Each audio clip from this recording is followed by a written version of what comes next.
Hey everybody, I'm David here, the founder of Tarot Avenue, and what I wanted to do in this video is just explore one of the frequently asked questions that I get.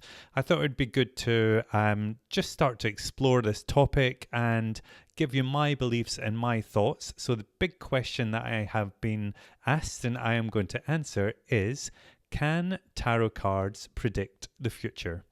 Now, this is something that I get asked all the time, and it's actually quite complicated. So my answer is yes and no. I know that's a bit frustrating and probably a bit of a politician's answer there, but it's kind of true. And I'm going to go into the reasons why I believe it is yes and no, and hopefully that will clear things up for you. So when we're looking at the future, my belief is that nothing is set in stone. I absolutely believe that we have control of our own destiny. I do believe that there's a path set out for us, but we have the power to change it. Now, a lot of people use tarot purely for divination, purely for fortune telling, but for me, tarot is much more powerful and can be used really for like empowerment, to help you reach your potential, help guide you towards the ending that you want, rather than just this kind of prophecy of this guaranteed ending that's going to happen for you.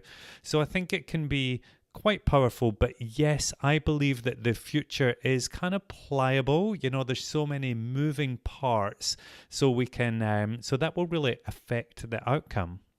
So when we draw a tarot spread that might explore like a future position or, the Celtic cross or where we're headed or something, I believe that it shows the path that we are on right now if nothing changes.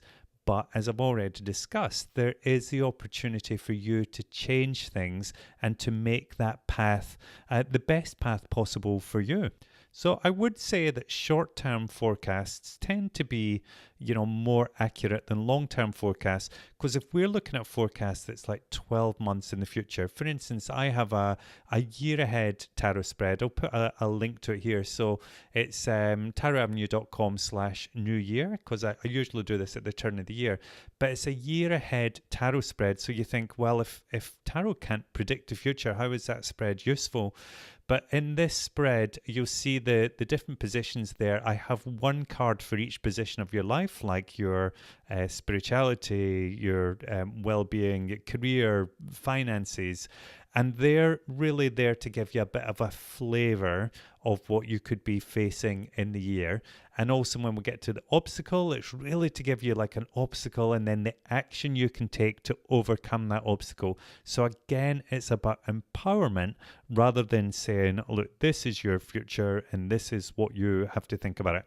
So I always feel it's much easier to give that kind of flavor for the 12 months ahead rather than real specifics about on month 11 this will happen, on month 12 this will happen, because it could, but things could change. And I just wanted to talk about another example that was really my kind of inspiration for recording this video. I was chatting to one of my friends she's a tarot reader, tarot enthusiast as well, and she had at the start of the year she had drawn a card for each month to give her an indication of what she would face in each of those months, and it's been really useful for her. It's really helped with kind of building her own relationship with her cards, but also just giving her some focus for the month. And then she's gone back and reflected at the end of the month just to see how that card has played out. So it's a really good exercise.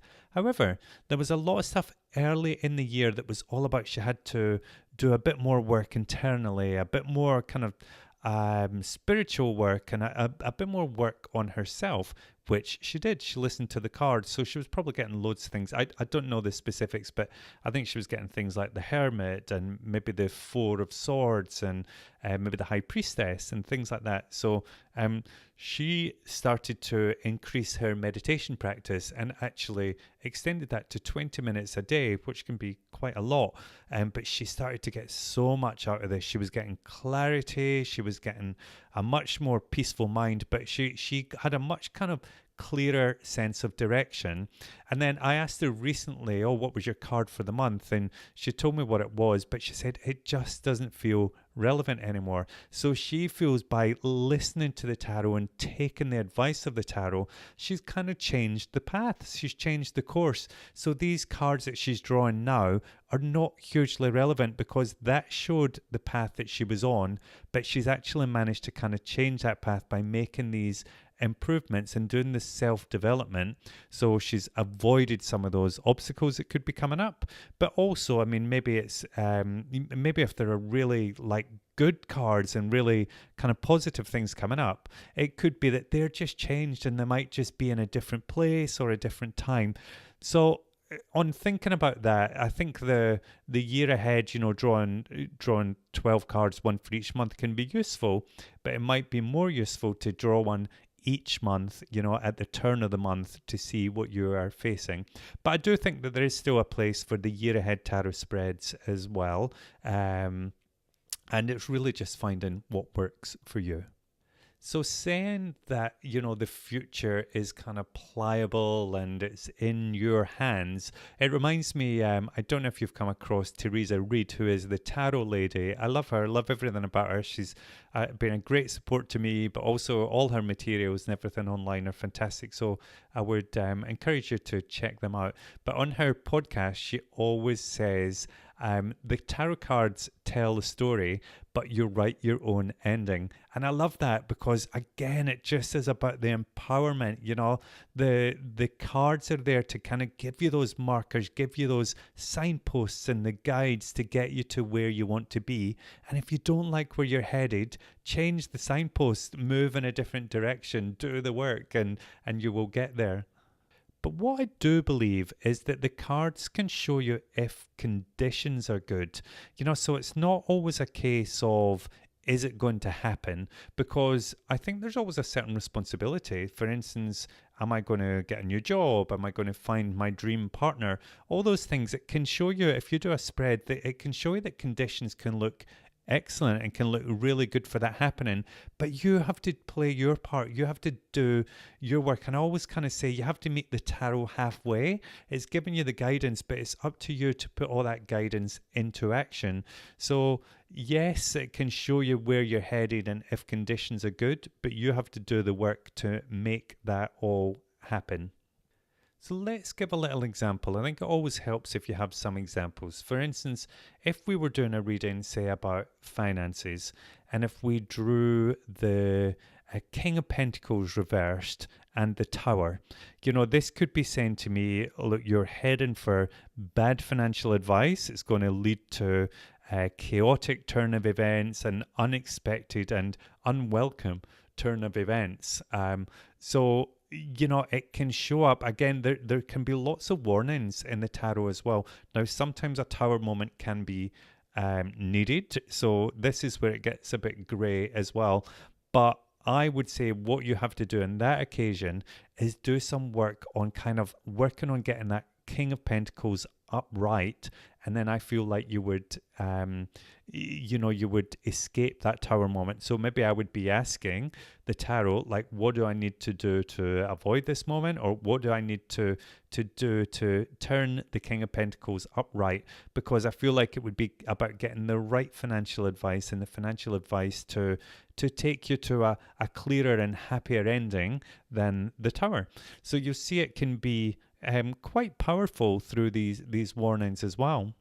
Now, another thing to talk about is, what if you like the ending? You might do a Celtic cross and there you have the lovely Ten of Cups in the outcome position. So then for me, that's like fantastic. It shows you that's where you're headed. So it's there's a clear message in there. Keep doing what you're doing. But now you have the kind of roadmap, the GPS to get you towards that Ten of Cups, because you've got every piece of that Celtic cross is going to take you there. So it's your job, I guess, to then make sure that all these moments play out by, again, playing your part. But it's like you've got a really kind of clear map to happiness and a map to get you to where you want to be. So as you see, it is a grey area. Can tarot predict the future? Yes, but there's a caveat in there. I think it's the future can change, but it's an extremely powerful tool to use. But you know, I would encourage you to use tarot not just for fortune telling or not just for divination, but really start using it for how you can improve yourself, how you can improve your relationships, how you can reach your potential, how you can manifest your dreams. It really is endless. Now, if you are new to tarot, I would recommend, I've got a free course for you. It's a 3-day course and it's Introduction to Tarot Reading. You just go to tarotavenue.com/intro and you will be able to enroll there for free. Over the 3 days, I will introduce you to how to read tarot cards intuitively. I will be talking through the meanings of the cards and even showing you how to do simple tarot spreads for yourself. So I hope to see you there, and I hope this video is useful for you, and I will speak to you very soon. Thanks, bye.